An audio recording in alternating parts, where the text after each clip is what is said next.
सवार जन्म लेंगे सवार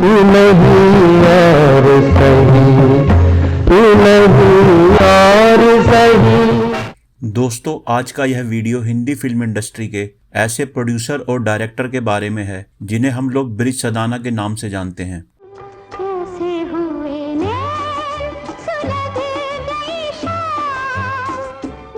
जब इंडस्ट्री ब्लैक एंड व्हाइट फिल्मों से रंगीन फिल्मों की तरफ रुख कर रही थी, मेरा प्यार वो है कि मर कर भी तुमको, तो उस वक्त के कुछ खास डायरेक्टर्स जैसे विजय आनंद, मनमोहन देसाई, प्रकाश मेहरा, नासिर हुसैन और ब्रिज सदाना थे, जिन्होंने एक अलग ही किस्म की फिल्मों की नींव रखी, जिसमें suspense, thrill, action, emotion, romance सभी तरह के मसाले हुआ करते थे। कुछ नहीं पता, चल राजा, अब यहाँ भी बज गया बाजा, हो बेचारे दिन सहार। प्रकाश मेहरा, विजय आनंद और मनमोहन देसाई के नाम को लोग आज भी याद करते हैं, जबकि हिंदी फिल्मों में मसाला फिल्मों के पायनियर डायरेक्टर्स की अगर बात की जाए तो इन पांचों का नाम बराबरी से लिया जाना चाहिए। आज के इस वीडियो में हम ब्रिज सदाना के फिल्मी कैरियर और उनकी निजी जिंदगी के बारे में चर्चा करेंगे। तो नमस्कार दोस्तों, मैं हूं आपका दोस्त और होस्ट सुनील और आप देख रहे हैं आपका अपना चैनल द राइजिंग बॉलीवुड।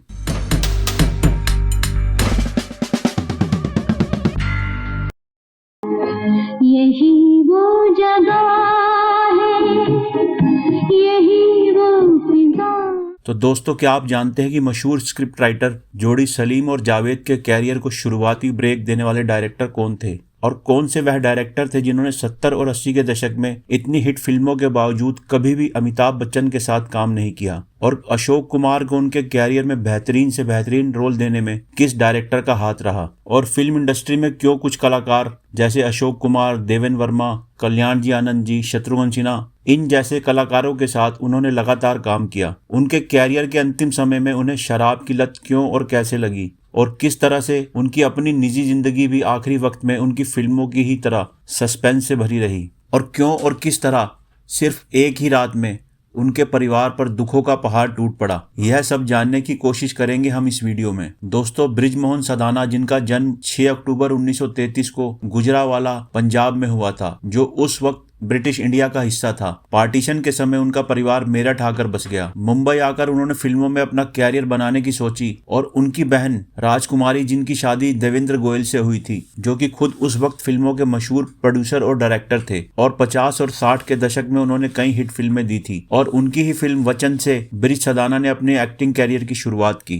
वो मिला नहीं तो सतीश के यहाँ चला गया। वहाँ और भी दोस्त बैठे थे, उन्होंने मेरे साथ ही बीए का इम्तिहान दिया। सबने इरादा किया है। उसके बाद भी उन्होंने कुछ छोटे मोटे रोल किए, हालांकि उनका एक्टिंग कैरियर कुछ खास नहीं चला, और फिर उन्होंने डायरेक्शन का रुख किया। उनकी पहली फिल्म डायरेक्टर के तौर पर नई राहें थी, जिसे उनके ही जीजा देवेंद्र गोयल ने प्रोड्यूस किया था। वैसे कुछ लोग उनकी पहली डायरेक्टेड फिल्म को भूले भटके भी मानते हैं, जिसके हीरो भगवान दादा थे। उनकी अगली फिल्म तू नहीं और सही थी, जिसके हीरो प्रदीप कुमार थे। देखिए हुजूर, मुझसे रह के दूर दूर खेलिए न दिल बेकरार। और फिल्म में साथ में कुमकुम, निशी, हेलन जैसे कलाकार भी थे। फिल्म का संगीत रवि ने दिया था और गीत मजरू सुल्तानपुरी ने लिखे थे। सनम तेरे प्यार का, सुहाने इकरार का। राधिका चित्र प्रोडक्शन की इस फिल्म में बृजमोहन सदाना के एक कमर्शियल फिल्मों के हिट डायरेक्टर के तौर पर स्थापित होने की शुरुआत हो गई थी। उनकी कहानी और कैमरा वर्क इस ब्लैक एंड व्हाइट फिल्म में भी उस वक्त की कहानियों से अलग ही नजर आता है। फिल्म का रोमांटिक, इमोशनल, गैंगस्टर क्राइम वाला एंगल लोगों को उस वक्त खासा पसंद आया। अपनी आने वाली फिल्मों में जिस तरह का मनोरंजन वह देने वाले थे, उसकी शुरुआत उनकी फिल्म उस्तादों के उस्ताद से हो चुकी थी। फिल्म 1963 में आई थी और फिल्म को प्रोड्यूस और डायरेक्ट भी ब्रिज सदाना जी ने ही किया था, और एक बार फिर इस फिल्म में हीरो प्रदीप कुमार थे, और साथ ही साथ अशोक कुमार और शेख मुख्तियार सपोर्टिंग रोल में थे, और फिल्म के गाने भी बड़े हिट रहे थे। सवार जन्म लेंगे और यह संगीतकार रवि के साथ उनकी तीसरी फिल्म थी। रात चुप है, चांदनी मदहोश है। उनकी अगली फिल्म अफसाना, जिसमें कि प्रदीप कुमार और अशोक कुमार मुख्य भूमिकाओं में थे। मैं एक बदकिस्मत, बहुत खुशकिस्मत हो तुम, बच गए। जख्म मामूली है, 2-4 रोज में ठीक हो जाओगे। ओह वाह, जख्म। क्या नाम है तुम्हारा? हालांकि इससे पहले अशोक कुमार एक और अफसाना नाम की फिल्म में काम कर चुके थे जिसके डायरेक्टर BR चोपड़ा थे, लेकिन दोनों फिल्मों में उनके किरदार बहुत अलग थे। और ब्रिज सादाना डायरेक्टेड इस फिल्म के लिए अशोक कुमार को फिल्म फेयर अवार्ड भी मिला और उनकी अदाकारी फिल्म में बड़ी ही खूबसूरत थी। हालांकि इस फिल्म के बारे में ज्यादा लोग नहीं जानते, लेकिन अगर कभी आपको फिल्म को देखने का मौका मिले तो यह फिल्म यूट्यूब पर भी मौजूद है। निकल जाओ, निकल जाओ यहाँ से। कह रहा ये चालबाज घटिया औरत कहती कि आपकी बीवी है। 1966 में उनकी अगली फिल्म यह रात फिर न आएगी, जिसमें कि संगीत OP नैयर ने दिया था। फिल्म के मुख्य कलाकारों में विश्वजीत, मुमताज, शर्मिला टैगोर और साथी कलाकारों में पृथ्वीराज कपूर थे। फिल्म की कहानी और डायरेक्शन ब्रिज सदाना का ही था। फिल्म एक सुपर सस्पेंस थ्रिलर थी और साथ ही साथ फिल्म के गाने बड़े ही रोमांटिक थे और उस वक्त काफी हिट रहे थे। फिर मिलोगे कभी इस बात का वादा। संगीतकार OP नैयर ने हिंदू न्यूज़पेपर को दिए अपने एक इंटरव्यू में इस फिल्म के संगीत को अपने सर्वश्रेष्ठ संगीतों में से एक माना। मेरा प्यार वो है कि मर कर भी तुमको। उनकी अगली फिल्म नाइट इन लंदन, जिसके हीरो विश्वजीत और हीरोइन माला सिन्हा थी। तू खो न जाए oh my love. Film London में शूट की गई थी और उस वक्त की इंडिया से बाहर शूट होने वाली कुछ पहली फिल्मों में से एक थी। फिल्म का संगीत लक्ष्मीकांत प्यारेलाल ने दिया था। सुन ए बहारे हुस्न मुझे तुमसे प्यार है। और फिल्म में कुछ बड़े ही हिट गाने थे।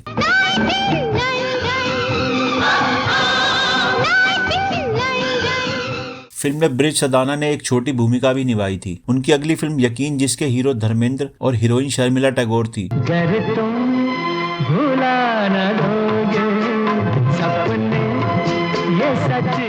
1969 की इस फिल्म की खास बात यह थी कि एक कहानीकार के तौर पर यह जावेद अख्तर की शुरुआती फिल्मों में से एक थी। फिल्म को मशहूर हास्य कलाकार देवन वर्मा ने प्रोड्यूस किया था और साथ ही साथ फिल्म के डायलॉग और स्क्रीन प्ले भी देवन वर्मा ने जावेद अख्तर के साथ लिखे थे। यकीन कर लो मुझे मोहब्बत है तुमसे। फिल्म में धर्मेंद्र का डबल रोल था और जैसा कि ब्रिज जी की फिल्मों में अक्सर होता था, फिल्म के आगे बढ़ने के साथ साथ फिल्म का सस्पेंस और बढ़ता जाता है।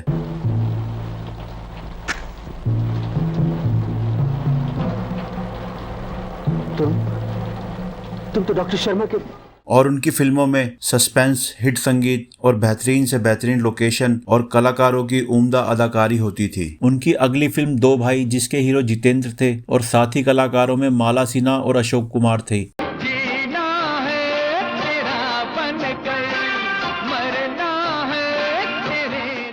यह फिल्म उनकी बाकी फिल्मों से थोड़ा हटकर थी क्योंकि यह फिल्म एक फैमिली ड्रामा थी। संध्या, मुझे उससे बदला लेना था। उसने एक ऐसा गुनाह किया था जिसकी सजा सिर्फ आप ही दे सकते थे। कानून भी नहीं, भगवान भी नहीं। फिल्म के गीत भी साधारण से ही थे। गीत नहीं बन सकते, कुछ साज ऐसे होते। फिल्म की कहानी को सलमान खान के पिताजी और हिट राइटर जोड़ी सलीम जावेद के सलीम खान ने लिखा था। साल 1972 उनके फिल्मी कैरियर के सबसे बेहतरीन सालों में से एक था। ब्रिज सदाना की फिल्म विक्टोरिया नंबर 203 इसी साल रिलीज हुई थी। जेलर साहब, चाल मेरी अच्छी है, चलन इसका अच्छा, मैं तो दारू पीता हूं। जेलर साहब, ये तो वही बात है कि बाहर वाले हमें बदमाश समझ के अंदर कर देते हैं और अंदर वाले शरीर समझ के बाहर। इस फिल्म की हर एक बात इस फिल्म को अलग बनाती है। देखा मैंने देखा सपनों की एक रानी को, रूप की एक। अशोक कुमार को उस साल के बेस्ट सपोर्टिंग एक्टर के फिल्म फेयर के लिए नॉमिनेशन मिला और उनके साथी कलाकार प्राण को बेस्ट कॉमिक रोल के लिए भी इसी फिल्म के लिए नॉमिनेशन मिला। मैं बोलूं सेठ जी, मुझे याद आ गया, हीरे कहाँ है? कहाँ है? मेरे पास। मेरे पास? हाँ, मेरे पास। पहले क्यों नहीं बताया? फिल्म को डायरेक्ट करने के साथ साथ फिल्म को प्रोड्यूस भी ब्रिज सदाना जी ने ही किया था। तू न मिली तो हम जोगी बन जाएंगे, तू न मिली तो सारी। और कल्याण जी आनंद जी का संगीत भी बड़ा हिट रहा था।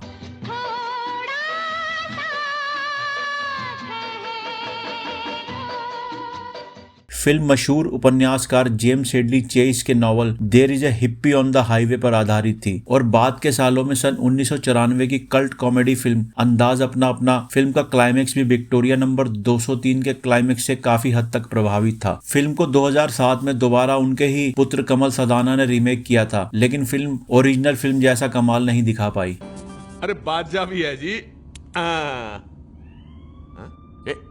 ये रेडियो का स्विच है कि सायरन का? सायरन की माँ का। पीछे देख। ओरिजिनल फिल्म की खास बात फिल्म के क्राइम थ्रिलर होने के साथ साथ फिल्म का कॉमेडी ट्रैक था। नवीन निश्चल और सायरा बानो के रोमांस ट्रैक को भी बहुत खूबसूरती के साथ फिल्म में पिरोया गया था और अशोक कुमार और प्राण की फिल्म की केमिस्ट्री को लफ्जों में बयां नहीं किया जा सकता। करोड़पति बन गए यार। रो नहीं रहा हूं मैं, हंसने की कोशिश। और उनका गाना दो बेचारे बिना सहारे गाना होते हुए भी अपने आप में कॉमेडी सीन से कम नहीं है। दो बेचारे बिना सहारे, दो बेचारे बिना सहारे। इस फिल्म की कामयाबी के बाद उनकी कुछ फिल्मों में जैसे पैसे की गुड़िया, चोरी मेरा काम, एक से बढ़कर एक और मगरूर रही, उनकी इन सभी फिल्मों में अशोक कुमार ने कुछ न कुछ छोटा या बड़ा किरदार जरूर निभाया और यह फिल्में इमोशनल फैमिली ड्रामा या सस्पेंस थ्रिलर थी। लेकिन उनकी इन सभी फिल्मों की खास बात यह थी कि इन फिल्मों के गीत कुछ खास नहीं रहे और एक दो गीतों को छोड़कर संगीत उतना मधुर भी नहीं था जैसा कि उनकी पहली फिल्मों में हुआ करता था। एक से बढ़कर एक, मैं लाई हूं तोहफे अनेक। उनकी अगली multi starrer film Mumbai 405 miles थी, जिसके हीरो शत्रुघ्न सिन्हा और विनोद खन्ना थे। हीरोइन जीनत अमान थी। 1980 की इस फिल्म को कादर खान ने लिखा था। तेरे लिए हम है जरूरी, हमारे लिए तू है जरूरी।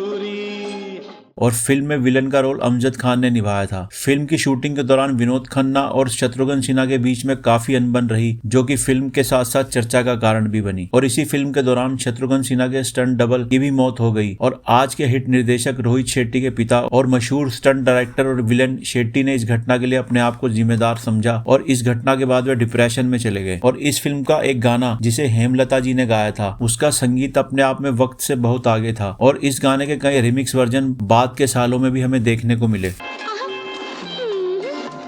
ना। क्या तुम्हें मुझ पर एतबार नहीं? विनोद खन्ना और शत्रुघ्न सिन्हा ने इस फिल्म के बाद कभी भी किसी फिल्म में साथ में काम नहीं किया। वैसे पहले इस फिल्म में नवीन निश्चल और शशि कपूर काम करने वाले थे, लेकिन फिल्म के बार बार डिले होने के बाद फिल्म के हीरो को चेंज कर दिया गया और साल 1981 में उनकी अगली फिल्म प्रोफेसर प्यारे लाल आई, जो कि मशहूर गीतकार, कहानीकार और स्क्रिप्ट राइटर राजेंद्र कृष्ण की लिखी हुई कुछ आखिरी फिल्मों में से एक थी।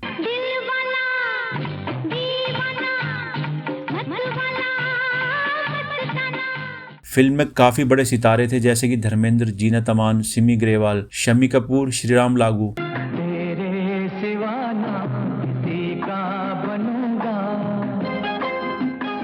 फिल्म का काफी हिस्सा लंदन में शूट किया गया और फिल्म के एक्शन सीन और स्टंट सीन बड़े जबरदस्त थे और धर्मेंद्र का काम भी खासा जानदार था। उनकी अगली फिल्म तकदीर, जिसमें मुख्य किरदारों में मिथुन चक्रवर्ती, जीनत अमान, शत्रुघ्न सिन्हा और हेमा मालिनी थे। मुझे बचाओ, ये मेरी इज्जत लेना चाहता है। अरे इसने मेरा क्या क्या लिया है, पूछो इस चोर से। सुनो, अगर तुम्हारा पेट भरा हुआ हो और उसके बाद ही तुम्हारी 10 पीस रोटियां हो और उसमें से मैं एक आधी रोटी ले लूं। फिल्म ने बॉक्स ऑफिस पर अच्छा बिजनेस किया था। क्यों ऐसे देखा, क्यों ऐसे देखा आपने दीवाने हो। फिल्म के आखिर में खजाने की तलाश फिल्म को और भी रोचक बना देती है। अपने कैरियर के इस वक्त तक भी ब्रिज सदाना जी ने इंडस्ट्री के दो सुपरस्टार्स के साथ अभी तक काम नहीं किया था, जिनमें अमिताभ बच्चन और राजेश खन्ना थे। उनकी अगली फिल्म ऊंचे लोग में राजेश खन्ना को लीड रोल में लिया गया। शाख कांटों को सिर्फ इसलिए बर्दाश्त करती है मेम साहब कि उस पर कांटों के साथ साथ फूल भी खिलते हैं।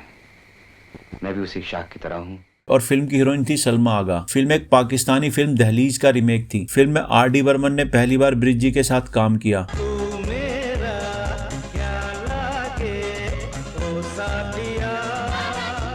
और फिल्म के दोनों हीरो हीरोइन राजेश खन्ना और सलमा आगा की फिल्म की मेकिंग के दौरान कभी भी एक दूसरे के साथ नहीं बनी। फिल्म एक फ्लॉप साबित हुई और दोनों ने एक दूसरे पर फिल्म के फ्लॉप होने का आरोप लगाया। सलमा आगा ने फिल्म के फ्लॉप होने की वजह बढ़ती उम्र के राजेश खन्ना को बताया और राजेश खन्ना ने सलमा आगा की बिना एक्सप्रेशन की एक्टिंग को फिल्म के फ्लॉप होने का कारण बताया। पर इससे ब्रिज सदाना जी के कैरियर में एक ठहराव सा आ गया। उनकी अगली फिल्म, जो कि उनकी आखिरी फिल्म साबित हुई, फिल्म का नाम था मर्दों वाली बात, जिसको उन्होंने प्रोड्यूस और डायरेक्ट भी किया था। फिल्म में धर्मेंद्र शबाना आजमी, संजय दत्त और जयप्रदा मुख्य रोल में थे। फिल्म को पहले जिंदा या मुर्दा नाम से बनाया जा रहा था, लेकिन बाद में इसका नाम बदलकर मर्दों वाली बात कर दिया गया। मर्दों वाली बात करे तो मान जाओगी, हो मुझसे प्यार।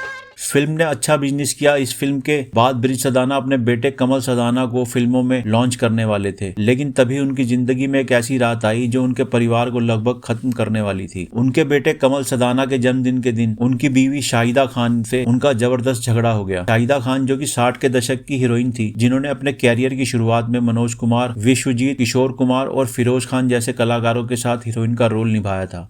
तो क्या हम ये समझ लें कि मैदान जंग का सिपाही मैदान छोड़कर मंदिर में अपनी मंजिल ढूंढ रहा है? लेकिन बाद में कामयाबी न मिल पाने और उनकी फिल्मों के लगातार फ्लॉप होने की वजह से उन्होंने कई बी और सी ग्रेड की फिल्मों में भी काम किया और अपने 8 साल के फिल्मी कैरियर में उन्होंने लगभग 15 से 20 फिल्मों में काम किया। और अपने इसी डूबते कैरियर के बीच उनकी मुलाकात ब्रिज सदाना से हुई। शाहिदा खान की मां अनवरी बेगम, जो 50 के दशक में फिल्मों में कुछ छोटे मोटे रोल निभा चुकी थी। कहा जाता है कि अनवरी बेगम ने एक बेटी गोद ली हुई थी जिसका नाम था शगुफ्ता रफीक, और शाहिदा के अलावा उनका एक बेटा भी था जो कुछ काम धाम नहीं किया करता था। पूरे परिवार की जिम्मेवारी शाहिदा के ऊपर ही थी। जब ब्रिज सदाना और शाहिदा में आपस में मुलाकात हुई तो उन्होंने इस शर्त पर ब्रिज सदाना से शादी की कि उनके परिवार का खर्चा वही उठाएंगे। समय बीतने के साथ सब कुछ सही चल रहा था। शाहिदा खान फिल्मों से दूर हो चली थी और ब्रिज सदाना का कैरियर भी अच्छा चल रहा था, और इसी बीच उनके 2 बच्चे भी हुए। ब्रिज सदाना और शाहिदा के शुरुआती झगड़े की वजह अनवरी बेगम की गोद ली हुई लड़की शगुफ्ता थी, जो रिश्ते में शाहिदा खान की सौतेली बहन लगती थी। यह वही शगुफ्ता रफीक हैं जो बाद में चलकर काफी हिट स्क्रिप्ट राइटर बनी और वो लम्हे,